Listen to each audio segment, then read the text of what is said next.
तो आइए स्टार्ट करते हैं एक्सरसाइज 2.1 और इसका क्वेश्चन नंबर 2। और इस क्वेश्चन नंबर 2 में जितने भी पार्ट्स होंगे हमने उनको फैक्टराइजेशन मेथड से सॉल्व करना है।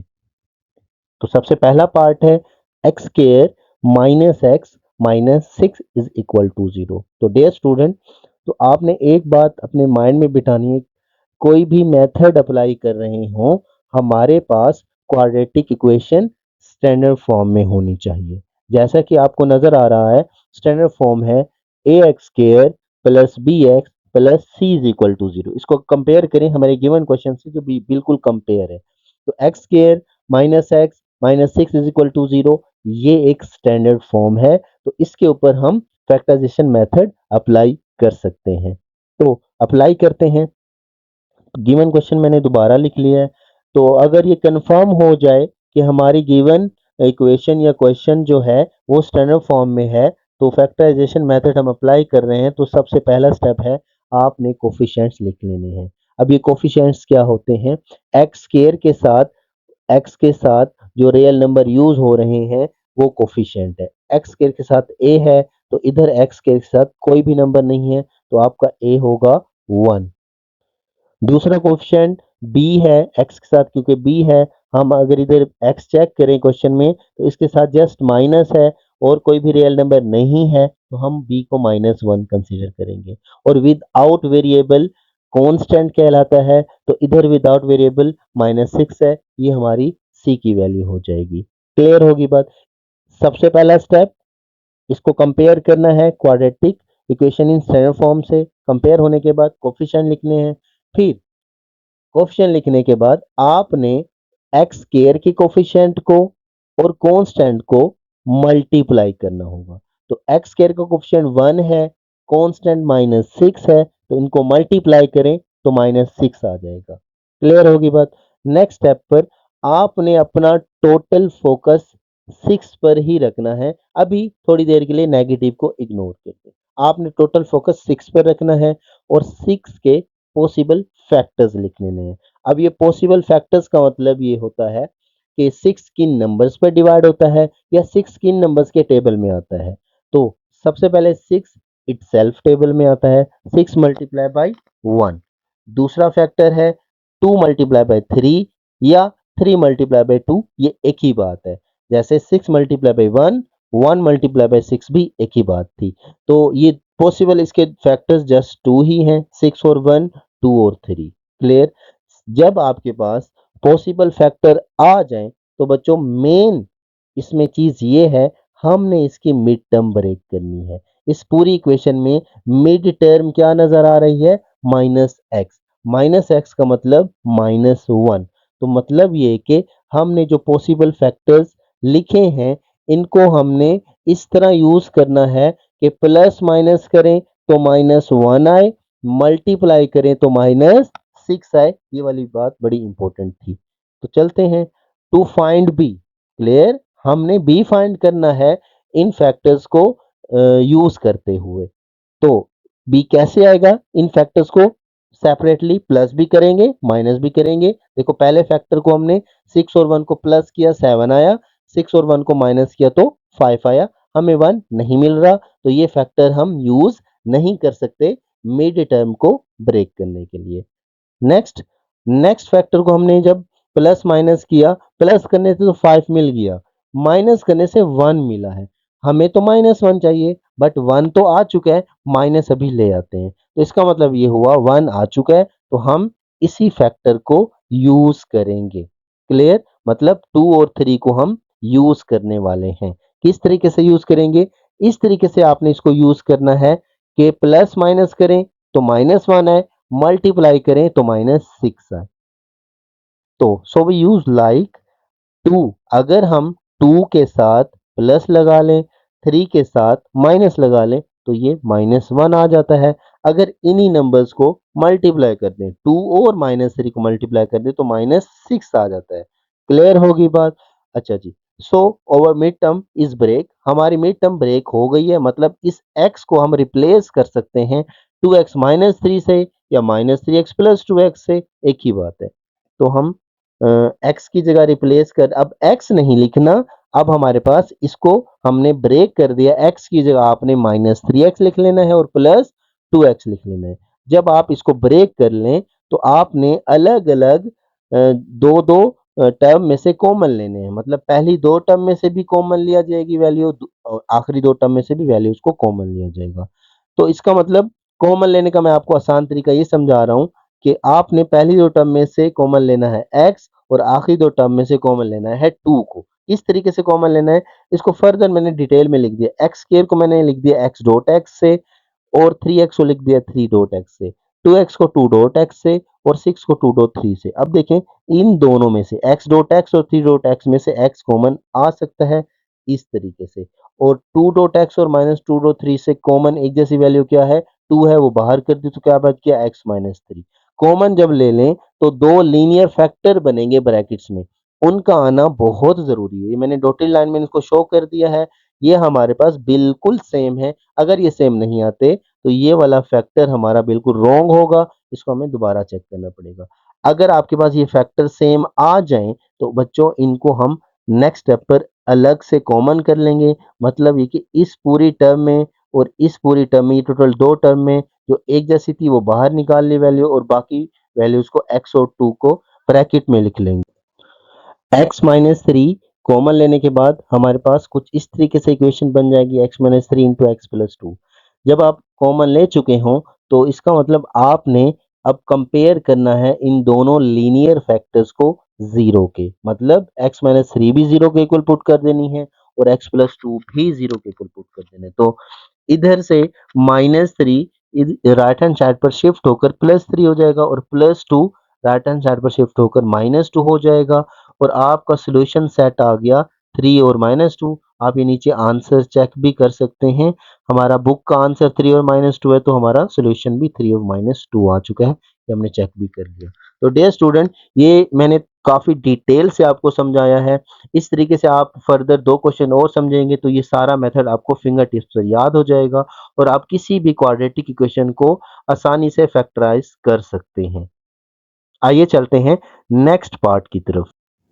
तो हमारा सेकंड पार्ट है x square plus 3x minus 28 is equal to 0। तो इसको भी उसी मेथड से ही सॉल्व करेंगे जो हमने प्रीवियस क्वेश्चन को सॉल्व किया जिस मेथड से। तो फैक्टराइजेशन मेथड में सबसे पहले ज़रूरी है हमने इसको कंपेयर करना है quadratic equation in standard form से। तो हमारा गिवन क्वेश्चन भी स्टैंडर्ड फॉर्म में ही है। तो ये स्टैंडर्ड फॉर्म कंफर्म होने के बाद हमने इसके लिखने हैं कोफिशिएंट्स। तो ए एक्स के साथ ए है तो ए हमारा 1 हो जाएगा, और x के साथ b है तो b हमारा 3 हो जाएगा। विदाउट x जो है वो कांस्टेंट कहलाता है, वो आपके पास -28 आ जाएगा। तो कोफिशिएंट लिखने के बाद आपने x स्क्वायर की कोफिशिएंट a को और कांस्टेंट को आपस में मल्टीप्लाई कर देना है, जो कि मल्टीप्लाई करने से -28 मिला है। अब आपने सारा फोकस 28 पर रखना है और इसके पॉसिबल फैक्टर्स ढूंढने हैं, जिसमें सबसे पहला फैक्टर है 28 मल्टीप्लाई बाई 1 या 1 मल्टीप्लाई बाई 28 एक ही बात है। तो नेक्स्ट स्टेप पर 14 मल्टीप्लाई बाई 2 या 2 मल्टीप्लाई बाई 14 एक ही बात है। 7 मल्टीप्लाई बाई 4 या 4 मल्टीप्लाई बाई 7 ये भी आपके पास एक ही बात है। तो हमने अब फाइंड करना है बी, क्योंकि हमने बच्चों मिड टर्म को ब्रेक करना है। मिड टर्म को ब्रेक करने के लिए हमने ये जो फैक्टर्स लिखने हैं इनको बारी बारी प्लस करना है और माइनस करना है, तो हमें बी मिल जाएगा। जब वो बी एग्जैक्ट मिल जाए तो वो हम इस तरीके से मिड टर्म इसको ब्रेक कर देंगे। तो आपके पास प्लस माइनस करने से पहले फैक्टर को प्लस किया और माइनस किया तो ये चीज मिल गई 29 और 7। दूसरे फैक्टर्स को मल्टीप्लाई डिवाइड करने से 16 और 12 मिल गया।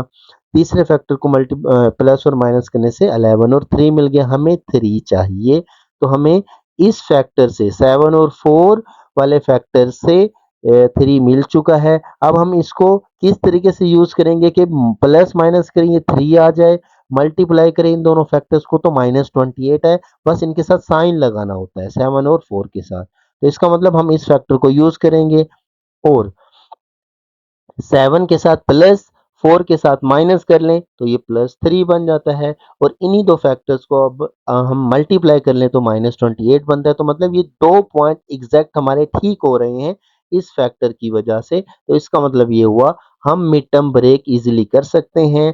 हम 3x की जगह 7x - 4x लिख लेंगे, या -4x प्लस 7x लिख लेंगे, एक ही बात है।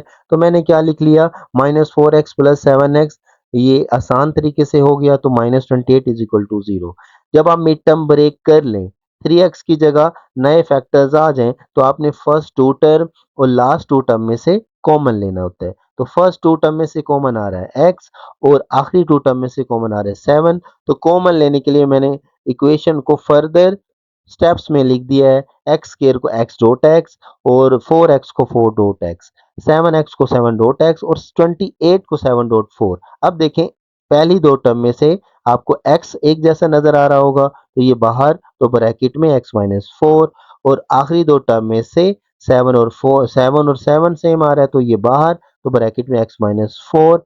तो नेक्स्ट स्टेप पर हमारे जो दो लीनियर फैक्टर्स बने हैं बिल्कुल सेम बने हैं, ये अगेन कॉमन, इनको मैंने बाहर कर लिया, तो बाकी क्या बच जाएगा, x plus 7 is equal to 0।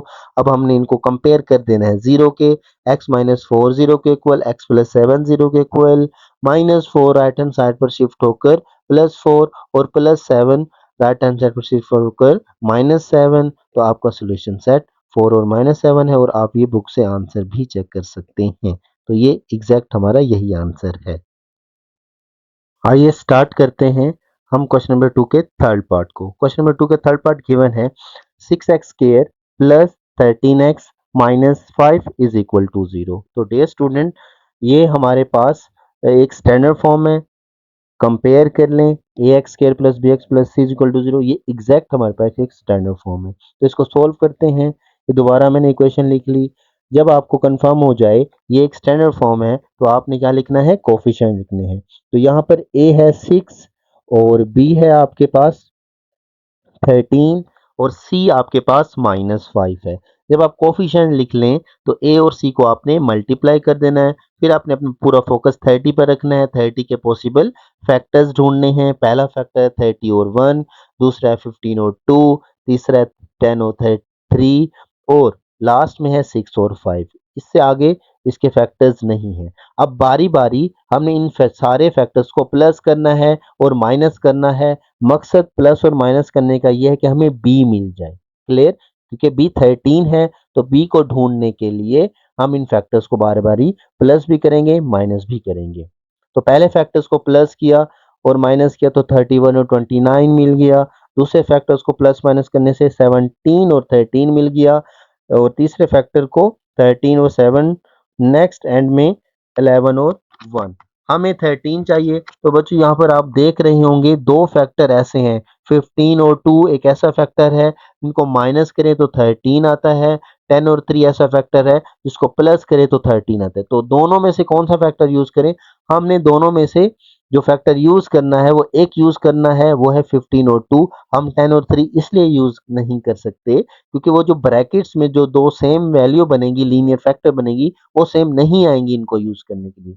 तो हम 15 और 2 को ही यूज करेंगे। किस तरीके से यूज करेंगे कि हमने प्लस किसके साथ लगाना है, माइनस किसके साथ लगाना है, ये चेक करने के लिए हमने इनको अलग अलग से सॉल्व करना है। तो 15 के साथ प्लस, 2 के साथ माइनस, तो आपके पास 13 आता है। तो इन्हीं फैक्टर्स को मल्टीप्लाई करें तो -30 आता है। तो बेसिकली ये सारा प्रोसेस करने का मतलब ये था, जो फैक्टर हमने सिलेक्ट किया है उनको प्लस या माइनस करें तो मिड टर्म ब्रेक आ जाए, मिड टर्म बन जाए, मल्टीप्लाई करें तो ये वाला फैक्टर -30 बन जाए। क्लियर? तो हमें वो फैक्टर मिल गया है, वो है 15 और 2।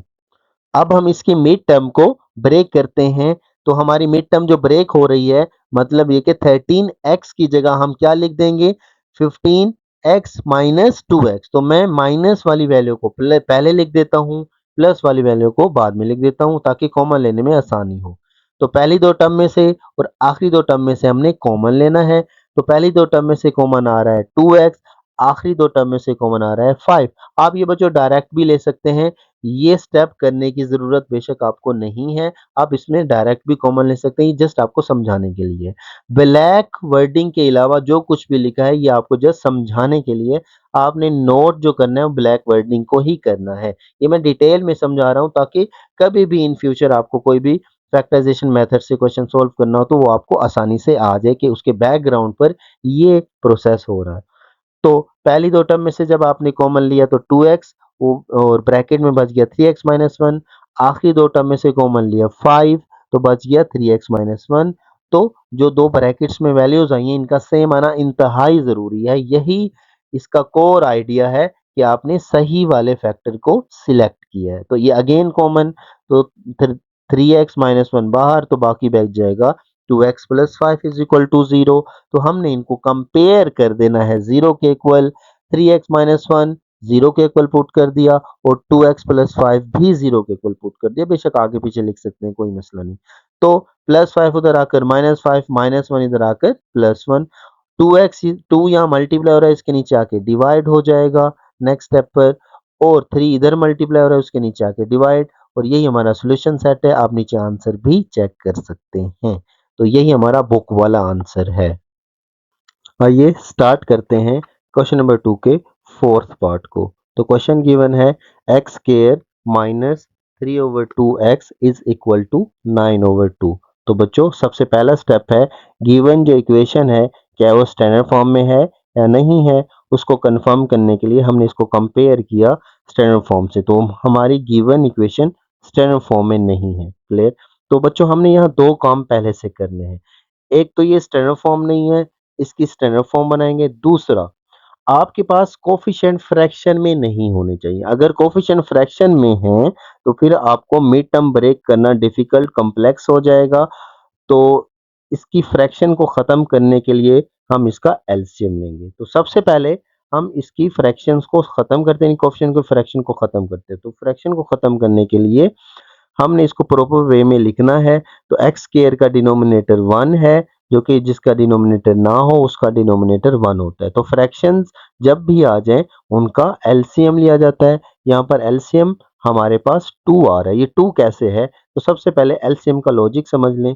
एलसीएम का मतलब होता है कि कॉमन और अनकॉमन वैल्यूज को मल्टीप्लाई करना होता है। तो कॉमन वैल्यूज डिनोमिनेटर से कॉमन वैल्यूज 2 है तो इसको 1 टाइम लिख लिया, और अनकॉमन वैल्यू 1 है तो इसको भी लिख लिया। इनको आपस में मल्टीप्लाई करें तो ये आपका एलसीएम बन गया। तो एलसीएम 2 है। जब भी एलसीएम आ जाए और आपने एलसीएम को सारी टर्म के साथ क्या कर देना है? मल्टीप्लाई कर देना है। तो मल्टीप्लाई करने के बाद कुछ टर्म आपके पास कैंसिल हो जाएंगी, रिमेनिंग टर्म्स को आपस में मल्टीप्लाई करके लिख लें। तो 2 को एक्स स्क्वायर से मल्टीप्लाई करें तो 2x स्क्वायर, नीचे 1 लिखने की जरूरत नहीं है। 2 से 2 यहाँ से कैंसिल हो गया तो जस्ट 3x हो गया। 2 से 2 कैंसिल तो आपके पास 9 आ गया। अब +9 को, जो कि राइट हैंड साइड पर है, लेफ्ट हैंड साइड पर शिफ्ट कर दें। तो इस तरीके से आपके पास जो इक्वेशन मिलेगी वो आपके पास स्टैंडर्ड फॉर्म इक्वेशन है। बेशक इससे आप कंपेयर कर लें। अब हम इसके ऊपर फैक्टराइजेशन मेथड अप्लाई करते हैं।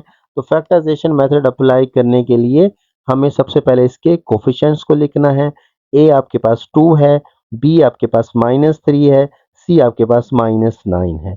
तो कोफिशिएंट लिखने के बाद आपने ए और सी को मल्टीप्लाई कर देना है, जो कि 18 मिला है। 18 पर फोकस रखना है, इसके पॉसिबल फैक्टर्स ढूंढने हैं। पहला फैक्टर 18 1, दूसरा 9 और 2, 2 और 9 भी आप लिख सकते हैं। तीसरा फैक्टर है आपके पास 6 और 3, या 3 और 6 भी लिख सकते हैं।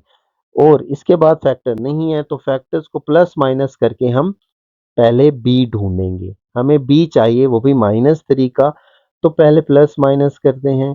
तो पहले फैक्टर को हमने प्लस माइनस किया तो 19 17 आया। दूसरे फैक्टर को प्लस माइनस करने से 11 और 7 आया। तीसरे फैक्टर को प्लस माइनस करने से 9 और 3 बन गया। हमें बेसिकली 3 चाहिए। अब इसको माइनस में लाने के लिए हम इस फैक्टर को जहाँ से 3 बना है इसको यूज करेंगे, और इसके साथ प्लस और माइनस लगाकर हम -3 एग्जैक्ट हासिल कर लेंगे।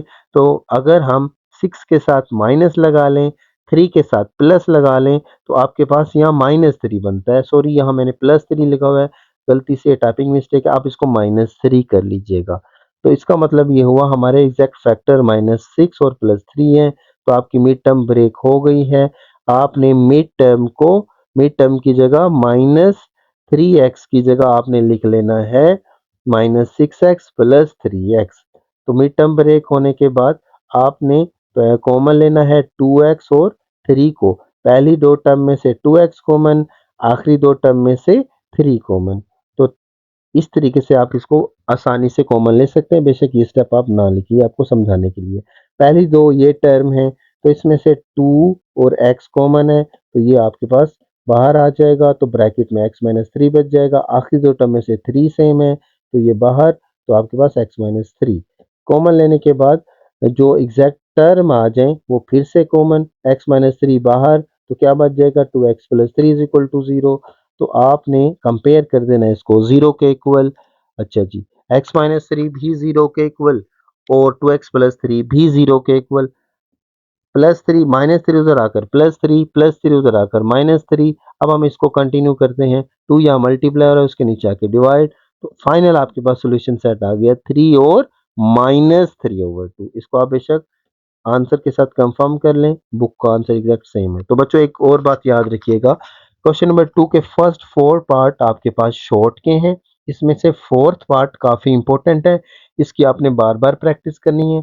और नेक्स्ट 2 पार्ट फिफ्थ और सिक्स पार्ट आपके लिए लॉन्ग के हैं, उनको भी आपने अच्छे तरीके से समझने हैं। आइए स्टार्ट करते हैं क्वेश्चन नंबर 2 के फिफ्थ पार्ट को। क्वेश्चन गिवन है 3x minus 8 over x minus 2 is equal to 5x minus 2 over x plus 5। यहाँ पर कुछ क्वेश्चन में रेस्ट्रिक्शन गिवन है, उसने ये कहा है कि इस पूरे फ्रैक्शन को जब आप सॉल्व करेंगे तो वो क्वाड्रेटिक इक्वेशन बनेगी, फिर उसके ऊपर फैक्टराइजेशन मेथड अप्लाई करना है, फिर एंड में दो सॉल्यूशन आएंगे, उनमें ये दो वैल्यूज नहीं आनी चाहिए, 2 और -5 नहीं आना चाहिए। अगर ये आ जाएगा तो ये पूरा फंक्शन इनफाइनाइट और अनडिफाइंड बन जाएगा। क्लियर? तो ये रेस्ट्रिक्शन थी। तो क्वेश्चन स्टार्ट करते हैं। क्वेश्चन स्टार्ट करने के लिए हम सबसे पहली चीज चेक करते हैं कि गिवन क्वेश्चन स्टैंडर्ड फॉर्म में है या नहीं है। तो बच्चों ये क्वेश्चन जो गिवन है ये स्टैंडर्ड फॉर्म में नहीं है, ये फ्रैक्शन में गिवन है, रेशनल एक्सप्रेशन इसको बोलते हैं। क्लियर? तो ये आपके पास जो है स्टैंडर्ड फॉर्म नहीं है। तो इसको स्टैंडर्ड बनाने के लिए हम दोनों तरफ क्रॉस मल्टीप्लाई कर देंगे, क्योंकि दोनों तरफ फ्रैक्शन है, लेफ्ट हैंड साइड पर फ्रैक्शन है, राइट हैंड साइड पर फ्रैक्शन है, तो आप क्रॉस मल्टीप्लाई कर लें। तो क्रॉस मल्टीप्लाई करते हैं, सॉल्व करते हैं, taking cross multiplication, 3x minus 8 से मल्टीप्लाई हो जाएगा x प्लस 5, दरमियान में इक्वल, 5x माइनस 2 से मल्टीप्लाई हो जाएगा x माइनस 2। अब इनको हॉरिजॉन्टल मल्टीप्लाई करना है, तो लेफ्ट हैंड साइड पर 3x मल्टीप्लाई हो जाएगा x प्लस 5 से और माइनस 8 मल्टीप्लाई हो जाएगा x प्लस 5 से। राइट हैंड साइड पर 5x मल्टीप्लाई हो जाएगा x माइनस 2 से और माइनस 2 मल्टीप्लाई हो जाएगा x माइनस 2 से। ये इस तरीके से हमने इसको मल्टीप्लाई कर दिया। नेक्स्ट स्टेप पर ये ब्रैकेट्स के बाहर जो वैल्यूज हैं ये सारी मल्टीप्लाई कर देते हैं। 3x मल्टीप्लाई हो जाएगा x से, तो ये बन जाएगा 3x स्क्वायर, 3x को 5 से करेंगे तो 15x, माइनस 8 को 8x से मल्टीप्लाई करो तो माइनस 8x, फिर minus minus plus minus 8 5 the 40, 5x को x से करें 5x स्क्वायर, फिर माइनस 5x को 2 से करें माइनस 10x, अब माइनस 2 को x से करें माइनस 2x, फिर minus minus plus 2 to the 4 हो जाएगा। नेक्स्ट स्टेप पर लेफ्ट हैंड साइड पर हम इन दो x की टर्म को सोल्व करेंगे, राइट हैंड साइड पर भी इन दो x की टर्म को सोल्व करेंगे।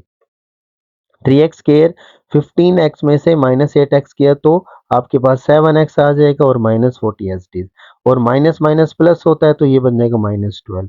अच्छा जी, अब यहाँ पर एक पॉइंट आपने नोट करना है, ये पहले भी मैं एक्सप्लेन कर चुका हूँ कि कौन सी साइड किस तरफ शिफ्ट होगी। तो बच्चों पहला पॉइंट ये था, जिस तरफ एक्स स्क्वायर की टर्म होगी बाकी सारी साइड उस तरफ शिफ्ट होंगी, क्वेश्चन नंबर 1 में सीखा था।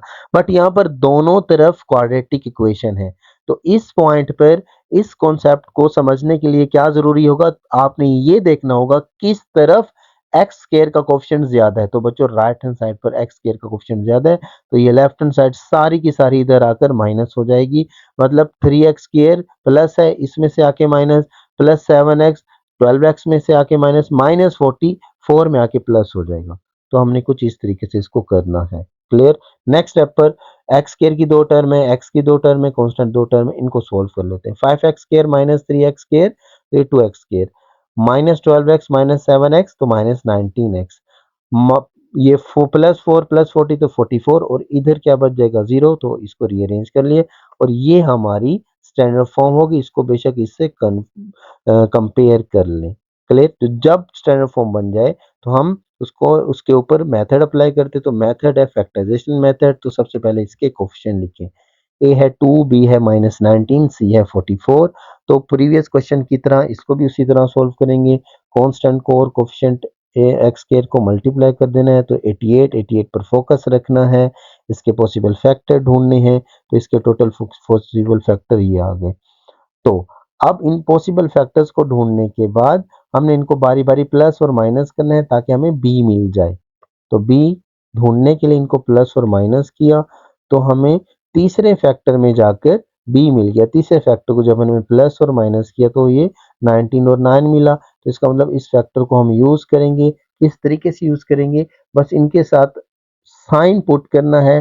साइन पुट करने से ये -19 बन जाएगा और मल्टीप्लाई करने से 44 आएगा। देखिए किस तरीके से इसको यूज करना है। यूज लाइक दिस, माइनस दोनों के साथ माइनस लगाएं तो -19 बनता है, बिकॉज माइनस माइनस प्लस होता है। दोनों को इसी साइन के साथ मल्टीप्लाई करें तो ये माइनस माइनस प्लस 11 टाइम 8 88 बनता है। तो मिड टर्म ब्रेक हो गई। अब हमने 90 -19x की जगह पुट कर देना -11x और -8x। तो क्वेश्चन की तरफ आते हैं, अब इसको सोल्व करते हैं। तो हमने ये पुट कर दिया, -19 की जगह हमने पुट कर लिया -11x और -8x। अब हम सेपरेटली कॉमन लेंगे, पहली दो टर्म में से कॉमन और लास्ट टू टर्म में से कॉमन। पहली दो टर्म में से कॉमन x आ रहा है, लास्ट टू टर्म में से कॉमन आ रहा है -4। तो इस तरीके से आप लिख लें। तो कॉमन लेने पर हमें ये वैल्यू मिल गई। देखो इन दोनों में से कॉमन लें x, तो ये बन जाएगा 2x - 11। अच्छा, इनमें से माइनस कॉमन लेना है, माइनस भी कॉमन लेना, तो -4 कॉमन लिया, माइनस वाली वैल्यू प्लस, प्लस वाली वैल्यू बन गई जाएगी minus, because minus minus plus, minus plus minus. तो ब्रैकेट में आने वाली वैल्यू सेम है, इसका मतलब हमारे फैक्टर बिल्कुल ठीक है। तो अगेन कॉमन, 2x - 11 फिर से कॉमन, तो ब्रैकेट में बच जाएगा x - 4। अब आपने इनको कंपेयर टू जीरो कर देना है। तो कंपेयर टू जीरो करने के बाद हमने इसकी x की वैल्यू फाइंड कर लेनी है। तो -11 इधर आकर +11, -4 इधर आकर +4, तो एक x की वैल्यू आ गई है। तो इधर x की वैल्यू फाइंड करने के लिए 2 इधर मल्टीप्लाई हो रहा है, इसके नीचे आके डिवाइड हो जाएगा और आपका सॉल्यूशन सेट 4 और 11/2 है। बुक से भी आप आंसर मैच कर लें, ये वाला बुक का आंसर था, तो बिल्कुल एग्जैक्ट यही आंसर है। ओके डे स्टूडेंट, अब हम स्टार्ट कर रहे हैं क्वेश्चन नंबर 2 के 6 पार्ट को, जो कि गिवन है 1/x - 1 -1/x+3 is equal to 1/35। इस क्वेश्चन की रेस्ट्रिक्शन ये है कि आप जब इसको सॉल्व करेंगे तो x की वैल्यू 1 और -3 नहीं आनी चाहिए। अगर 1 आ गया तो इधर 1 - 1 0 हो जाएगा, 1/0 इंफिनिटी हो जाएगा। -3 आ जाए तो -3 + 3 0 हो जाएगा, तो 1/0 इंफिनिटी आ जाएगा। तो ये क्वेश्चन एग्जिस्ट नहीं करेगा। तो आइए स्टार्ट करते हैं इसका सॉल्यूशन। तो सबसे पहले इसको कंपेयर करते हैं हम स्टैंडर्ड फॉर्म से, जो कि गिवन क्वेश्चन स्टैंडर्ड फॉर्म में नहीं है। तो इसको स्टैंडर्ड फॉर्म में लाने के लिए इसको सोल्व करते हैं। क्वेश्चन गिवन है, हम आपके पास वो एज इट इज लिख लिया। अच्छा जी, इसमें गौर ये करना है कि आपके पास लेफ्ट हैंड साइड पर 2 फ्रैक्शन है, राइट हैंड साइड पर 1 फ्रैक्शन है। जब 2 फ्रैक्शन प्लस हो रही हों या माइनस हो रही हों, तो उनको हम एलसीएम से सॉल्व करते हैं और ये एलसीएम क्रॉस मल्टीप्लिकेशन की तरह है। ये इस तरीके से हम इसको मल्टीप्लाई करेंगे। मतलब ये कि 1 मल्टीप्लाई हो जाएगा x+3 से, 1 मल्टीप्लाई हो जाएगा x-1 से और डिनोमिनेटर आपस में मल्टीप्लाई हो जाएंगे। नेक्स्ट स्टेप पर 1 मल्टीप्लाई कर दिया x और 3 से, -1 मल्टीप्लाई कर दिया, -1 को x से करें -x, minus minus plus, 1 1 the 1 और denominator as it is. Next step पर हमने प्लस x और माइनस x को कैंसिल कर दिया, तो आपके पास 3 + 1 बच गया, जो कि 4 के इक्वल आ गया। बाकी सारी वैल्यू एज इट इज। अब देखें, लेफ्ट हैंड साइड पर भी एक फ्रैक्शन है, राइट हैंड साइड भी एक फ्रैक्शन है, तो हम इसको क्रॉस मल्टीप्लाई कर देंगे। क्लियर? तो क्रॉस मल्टीप्लाई करने का मतलब 4 और 35 मल्टीप्लाई, 1 और x-1 और x+3 multiply. Further 4 multiply by 35 140 होता है और 1 जिस वैल्यू से मल्टीप्लाई होता है वो as it is. Next step पर राइट हैंड साइड पर फ्रैक्शन ब्रैकेट्स को सॉल्व करेंगे। x multiply by x+3 -1 multiply by x+3। अब x मल्टीप्लाई करें तो ये बन जाएगा x स्क्वायर -3x और -1 मल्टीप्लाई करेंगे तो ये बन जाएगा x और plus minus minus 3 1 the 3। Next step पर हमने -3x और -x को ऐड करना है, बिकॉज माइनस माइनस प्लस होता है, तो ये -4x बन जाएगा। अब इसको स्टैंडर्ड बनाने के लिए 140 को हम शिफ्ट कर देंगे राइट हैंड साइड पर, तो ये -140 हो जाएगा। क्लियर हो गई बात? तो इस तरीके से अब -3 -140 बन जाते हैं -143। अब इसको रीअरेंज कर लें, x square minus 2x minus 143 is equal to 0, ये आपके पास एक स्टैंडर्ड फॉर्म है। अब आप इसको कंपेयर कर लें x a x square plus b x plus c से, तो ये एग्जैक्ट स्टैंडर्ड फॉर्म है। जब स्टैंडर्ड फॉर्म बन जाए तो हम इसके ऊपर अब हम फैक्टराइजेशन मेथड अप्लाई करते हैं। उसके लिए कोफिशिएंट लिखेंगे। आपके पास पहला कोफिशिएंट ए है 1, बी है -2, सी है -143। तो उसी तरीके से हम इसको 1 और -143 को मल्टीप्लाई करेंगे तो आपके पास इस तरीके से आंसर आ जाएगा, और इसको इसके पॉसिबल फैक्टर लिखेंगे। तो पॉसिबल फैक्टर 1 और 43 है और 11 और 13 है। हमने मिड टर्म ब्रेक करनी है तो हमने सिलेक्ट करना है 11 और 13 के फैक्टर को, क्योंकि इसी से ही हमारे पास मिड टर्म ब्रेक हो जाती है। क्योंकि -2x का मतलब हमें -2x कैसे मिलेगा, जब हम 11 माइनस के साथ और 13 प्लस के साथ रखें तो ये हमारे पास -2x आ जाएगा। ये उसी तरीके से सॉल्व किया जो प्रीवियस क्वेश्चन सॉल्व किए, बस थोड़ा सा चेंज है। तो रिप्लेस कर देंगे 2x की जगह -11x और +13x। तो पहली दो टर्म में से कॉमन और आखिरी दो टर्म में से भी कॉमन, मैंने उसको डॉट की फॉर्म में लिख दिया है। तो कॉमन लेने से x और 13 कॉमन, तो हमारे पास ब्रैकेट्स में सेम वैल्यूज आ जाएंगी इस तरीके से। Clear. Again x minus 11 common और बाकी ब्रैकेट्स में बच जाएगा x प्लस 13। अब हम कंपेयर कर लेंगे इसको 0 के equal. x minus 11 equal to 0, x plus 13 is equal to 0, -11 उधर आकर +11, +13 उधर आकर -13, जो कि हमारा आंसर 1 और -3 नहीं आया, डिफरेंट आया। और आप ये आंसर चेक भी कर सकते हैं, जो कि बुक में आंसर गिवन है, और आप इसको एंड में सॉल्यूशन सेट में शो कर दें।